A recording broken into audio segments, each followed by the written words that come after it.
सहज मार्ग के सभी अभ्यासियों को प्रणाम। आप सब जानते हैं हमारी आध्यात्मिक यात्रा कई रीजन्स क्षेत्रों में बटी हुई है।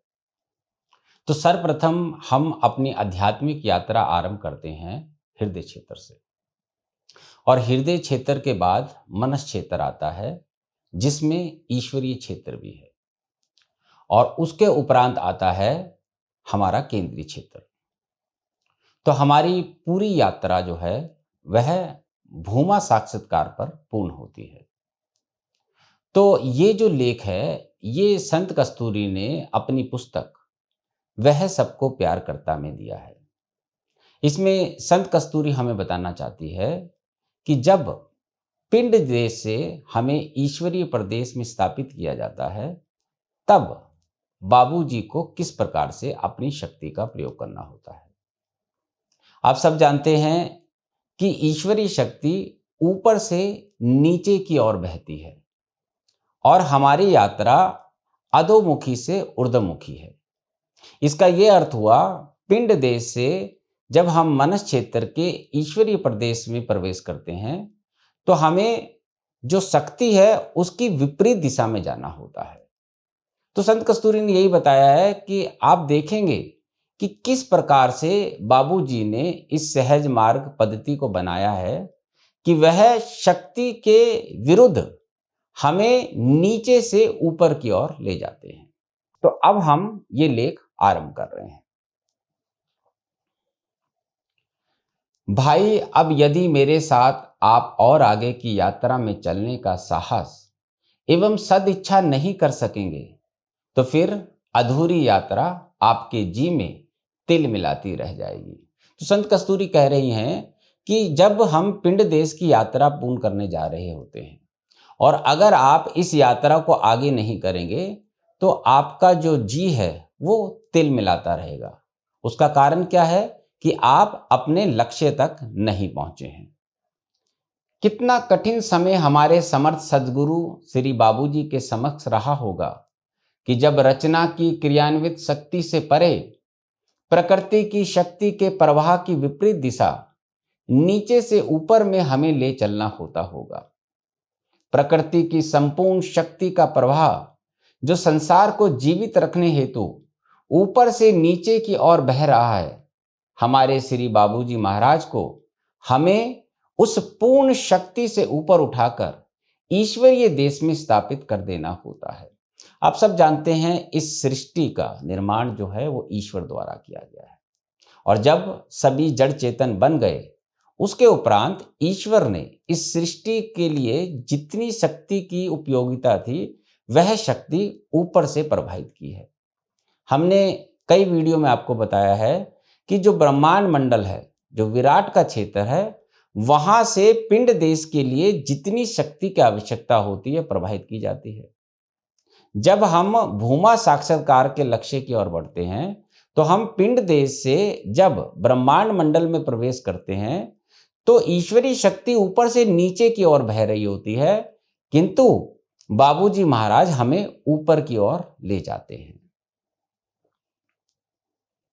अपने बालक की उन्नति के हित और उसके जीवन के परम लक्ष्य ईश्वर प्राप्ति को पूर्णता प्रदान करने के लिए ही वे सबको प्यार करने वाले मेरे जीवन सर्वस्व इस असंभव लगने वाले कार्य को भी कितनी तत्परता एवं अलौकिक शक्ति द्वारा पूर्णता प्रदान करते हैं।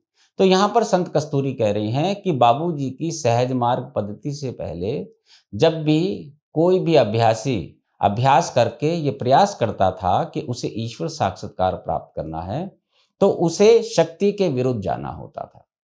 लेकिन बाबूजी महाराज का संकल्प है कि समस्त मानव जाति को ईश्वर साक्षात्कार कराना है, और वह समस्त मानव जाति से प्रेम करते हैं। तो उन्होंने इस पूरी पद्धति को इस तरह से बनाया है कि हर व्यक्ति को, हर अभ्यासी को ईश्वर साक्षात्कार प्राप्त हो सके। आप यदि इसे देख पाते तो जीवन धन्य हो जाता। तो संत कस्तूरी कह रही हैं कि आपने यात्रा के बीच में हिम्मत नहीं हारनी है। आप सबने इस लक्ष्य को प्राप्त करना है, और जब आप स्वयं ईश्वरीय क्षेत्र में बाबूजी द्वारा स्थापित किए जाएंगे, तब आप देखेंगे कि वहां पर क्या होता है। आप न्योछावर हो जाते हैं अपने इन बाबूजी पर और बलिहार हो जाते हैं इनके प्यार पर। उनकी इस महती कृपा एवं प्यार भरे कार्य की क्षमता के बारे में जानने के लिए मन की आंखें भी सजग एवं सजल हो उठती हैं। और जब बाबूजी महाराज हमें ईश्वरीय क्षेत्र में स्थापित करते हैं तो हम भौचक्के से खड़े रह जाते हैं कि ये सब क्यों हो गया और कैसे हो गया।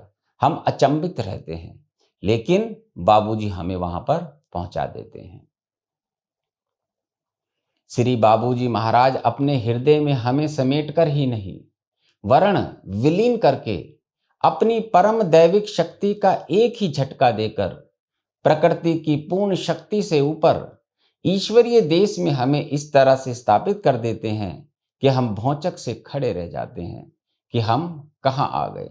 तो यहाँ पर संत कस्तूरी बता रहे हैं कि बाबूजी की प्राण आहुति का जो झटका है वही हमें पिंड देश से ब्रह्मांड देश में प्रवेश देता है, जो कि ईश्वरीय प्रदेश भी है। और जब हम वहां पहुंचते हैं तब हमें पता लगता है कि मैं कहां पहुंच गया।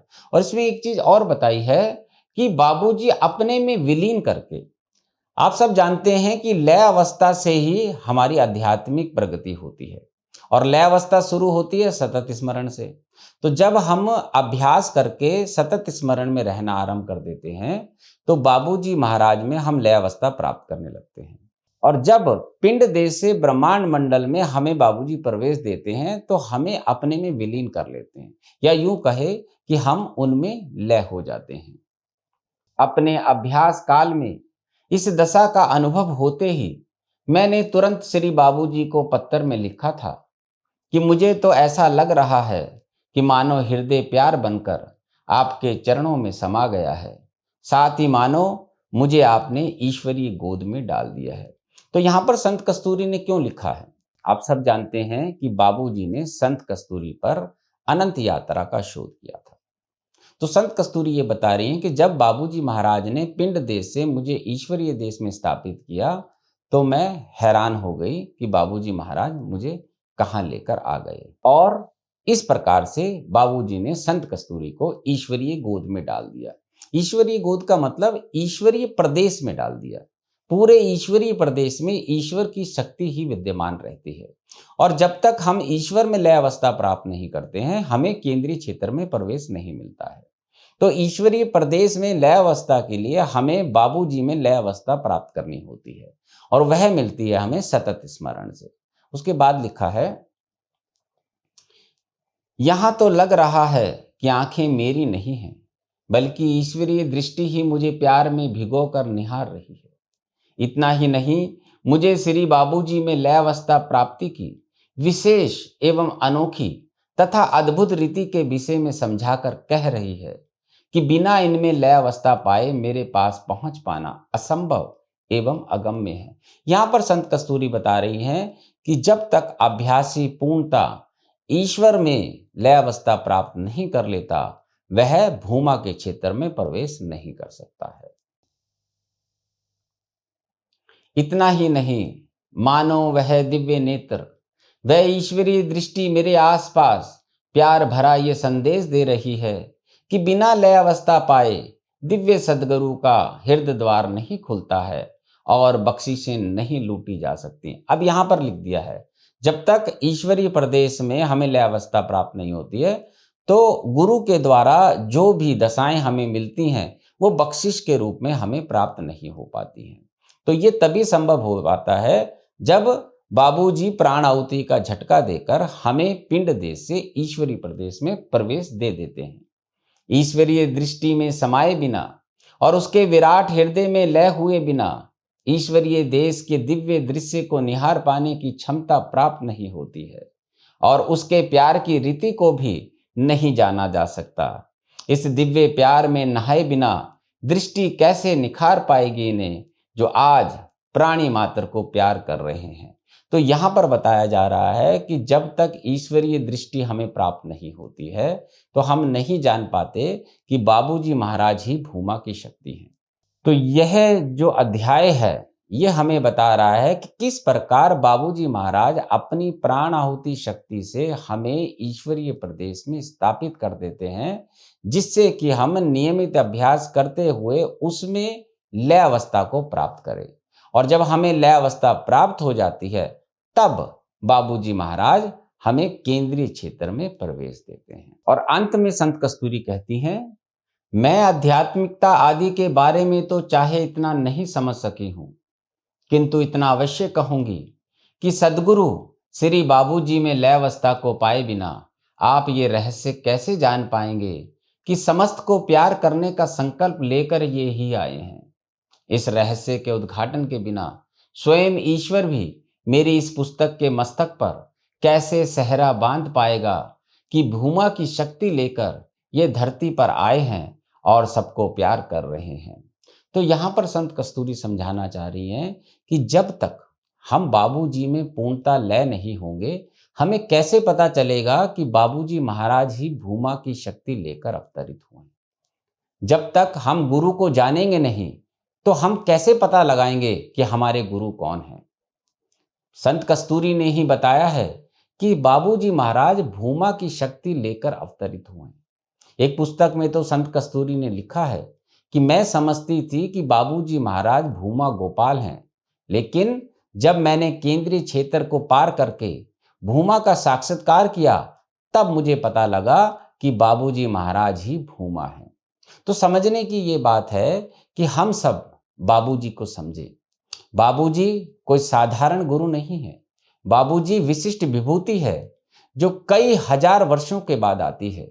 बाबूजी महाराज का संकल्प है समस्त मानव जाति को ईश्वर साक्षात्कार कराना, और इसी के लिए वो इस धरा पर अवतरित हुए और उन्होंने हम लोगों को सहज मार्ग पद्धति दी।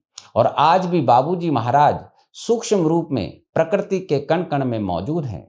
जब हम बाबूजी के सहज मार्ग का अभ्यास करते हैं, तो बाबूजी की प्राण आहुति हमें मिलने लगती है और हमारी आध्यात्मिक प्रगति आरंभ हो जाती है। तो हमें करना क्या है? हमें नियमित रूप से सहज मार्ग का अभ्यास करना है। पूजा, सफाई, प्रार्थना और हर क्षण बाबूजी के सतत स्मरण में रहना है। इससे होगा क्या? इससे हम बाबूजी महाराज से कनेक्ट हो जाएंगे। बाबूजी महाराज तो प्रकृति में मौजूद हैं, बस हमें उनसे कनेक्ट होना सीखना है, और वह होता है संपूर्ण समर्पण और सतत स्मरण के बाद।